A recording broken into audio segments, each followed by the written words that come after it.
So me and Artika, the LCVP in OGX, will be conducting the session for you guys today. So let's move on.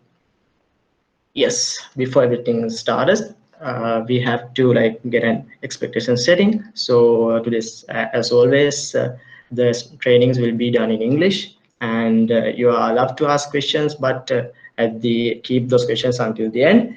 And the presentation will be shared with you guys after the meeting. And most importantly, guys, pay attention because there'll be a code session for you guys, like right after this, at the end of this session. And yes, all your feedbacks are also requested. Let's move on in the next slide. So let's start with the session. For the people who don't me, who doesn't know me, I'm Artika, LCVP OGT. Today's session will be covering the legal aspects of OGX function. So there are certain things that you need to know before starting the sessions. So you know the customer funnel we have. In the customer funnel, for every stage, we have some legal aspects that we need to consider. So before a person signs up with our website, we have to approach external entities. So when we reach external entities, we have to sign MOUs with them. I'll explain these things deeply in the session. So this is just a rough idea on what we are going to do in the session. And during the acceptance to approval session, from if one person has to go from acceptance to approval, they have to sign a contract and do the payment. And then after the approval, when the person goes to realization, within that period, they have to consider the visa support documents and the traveling insurance. So these are the legal aspects that we have in OGX functions. So now let's get into each one separately.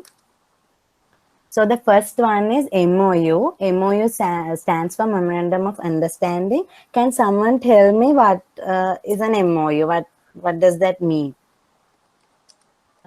Can someone share what you know about MOU? I'm going to pick someone.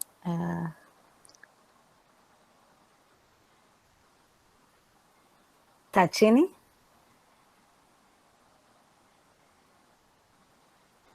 I really don't know. Okay, that's okay. Okay, so Imalka? It's about the terms and the deals between the two parties, ISIC and the EEs. Yeah, okay. So Lakit has said mutual understanding. So that's correct. So MOU is basically agreement between an external entity and ISAC in University of Colombo in a formal document. So that is when we want to approach an external entities, you all know that we not only consider the people from University of Colombo for our exchanges, either it can be a GV exchange or a GT exchange. We don't only consider the University of Colombo students, we also consider the external entities. So when we consider the external entities, when we go and approach them to do promotions, they have to agree with us. We go to them, approach them with proposal and everything that we can offer them. So if they are interested, they'll agree to do promotions with us. So to do that promotions, if they are interested, we have to sign an MOU. It's a legal document to establish the partnership between an external entity and ISAC in University of Colombo.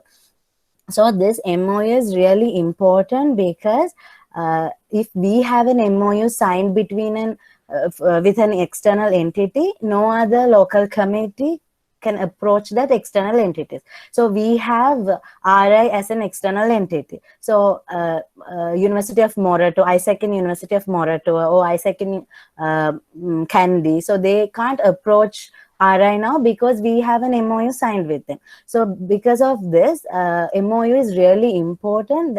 That shows the legal bond that we have between external entity and our ISAC. Okay, so this is the importance of having an MOU signed. so that no other LC can do promotions with our external entity. So here you have the sample of a MOU signed. This is designed for SLIM, Sri Lanka Institute of Marketing. I don't know if this is clear, but you can see that the MOU has the details of ISAC and then SLIM, and we have to sign it between. You can see here the on behalf of SLIM, the assistant manager has to sign this form, and behalf of ISAC, Ms. Mayuri Gamage, she is the MCVP Partnership Development of ISAC in Sri Lanka. So she has to sign it. So if both parties sign it, then we can say that this external entity belongs to us, and we can do promotions with that entity. And through this, we can get the sign-ups. So over to you, Punsara.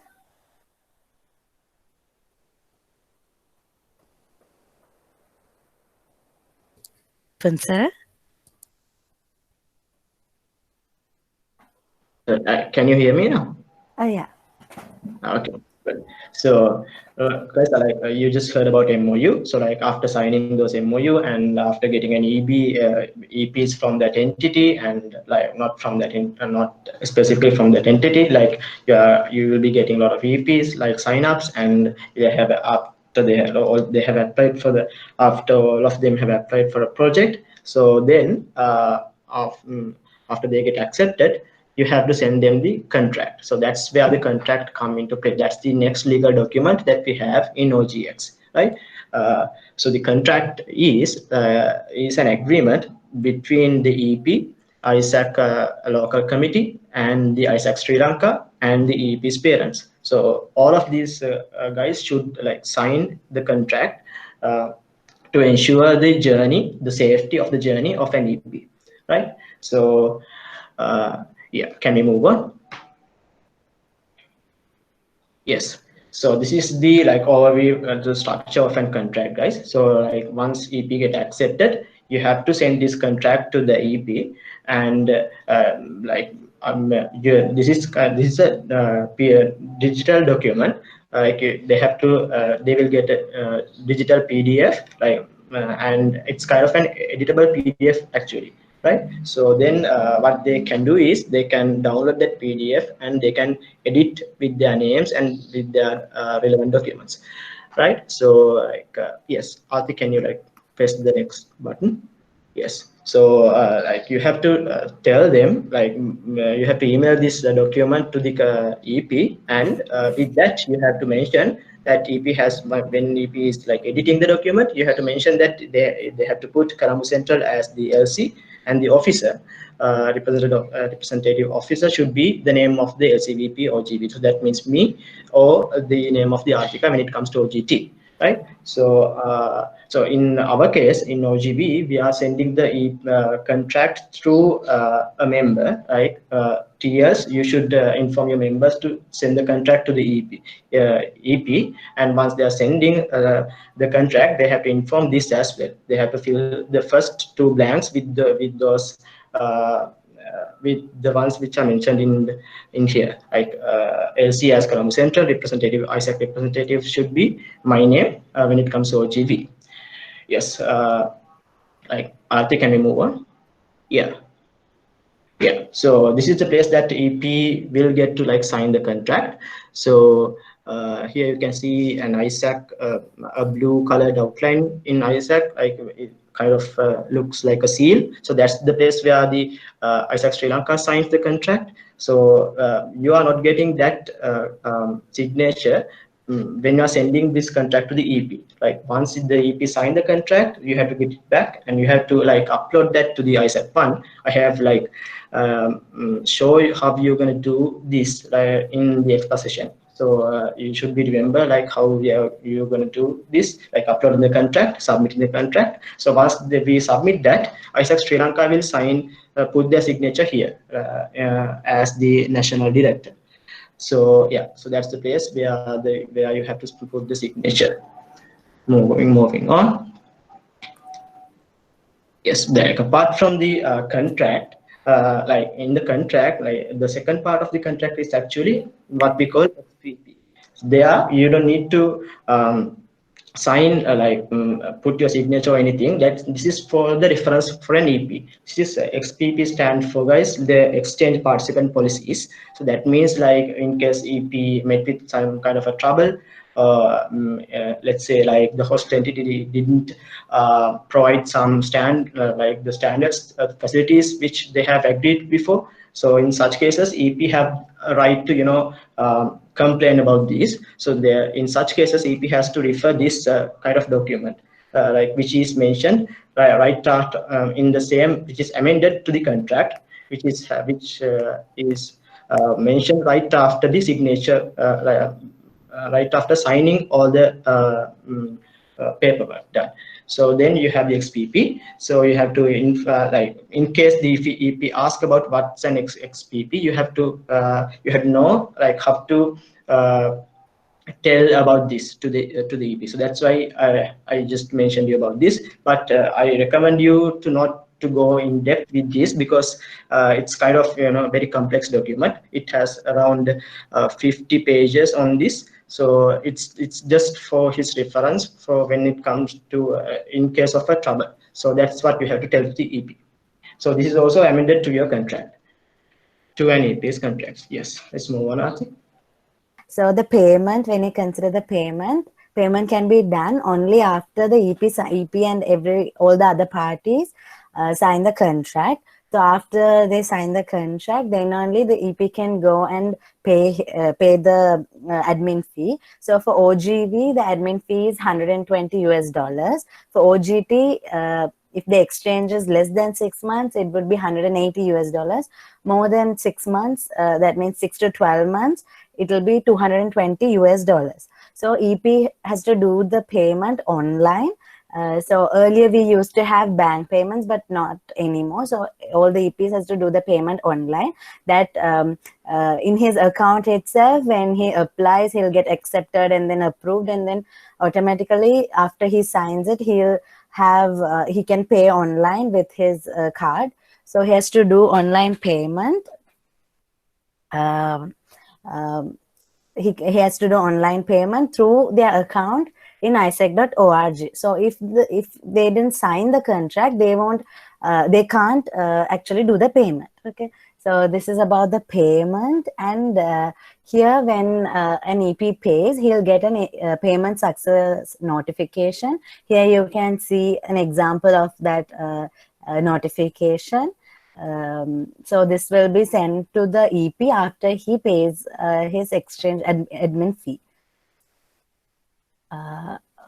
Okay, so okay, I'll conduct this as well. As Punsara, you there? Yes, you hear me now? Yeah, we can hear. All right, so I'll try to like go through with this very quickly. All right, so when it comes to the visa procedure for like, if you can't hear me, like just drop the message at the very first moment, right? So that we can switch it back to RTD. All right, so like when it comes to visa procedure of OGV, like they have like several set of documents that you have to know about.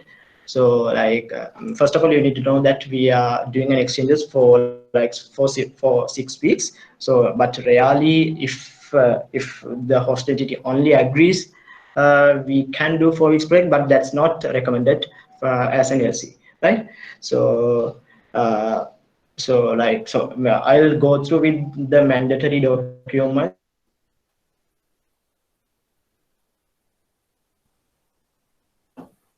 for visa. So first of all, you have to have an visa application, so that you can get through online. Like you can contact partner, the EP can contact in partner and get the visa application from for a specific, and then you have to have a passport of 6 months validity. The EP have a passport 6 months, and then you have to have letter hosting the passport, guys. If you if you start the friend, his passport done within 1 day. 1 day service is also available in Sri Lanka. So, but that's it. But if it's really urgent, they done from one, right? So then another document is invitation host entity. So this is important because this has the address of the accommodation and on that for exchange. So everything is in this invitation letter.